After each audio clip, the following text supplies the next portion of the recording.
We brought you breaking news yesterday of a mishap involving two Air Force fighter jets, which resulted in injuries of 15 civilians and 14 military personnel. The accidental bombing occurred 8 kilometers off target, and the Air Force says the incident was caused by a pilot who incorrectly entered the coordinates.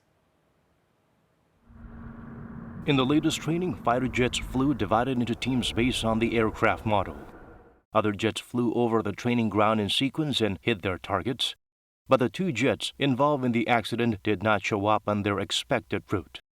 The pilot on one of the two planes made a mistake in entering the strike target coordinates, making the plane fly to the wrong location and drop bombs there.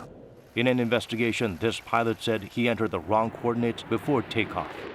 Normally, on the eve of the mission date, pilots enter coordinates on a USB stick, which is then put into the jet to save the digits. During this course, the pilot must check if the coordinates point to the right target, both on ground and in the air. An error may have taken place in this process.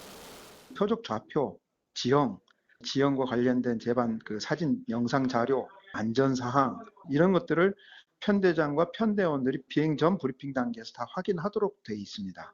그런데 이런 것들이 적절하게 확인된 상태에서 이런 임무가 진행됐는지는 If that's the case with the first jet, then why did the second jet also misfire? The Air Force explained that in the drill, the second jet was supposed to follow signals of the first jet and drop bombs simultaneously, which is why the 8 bombs released from both planes all headed in the same direction.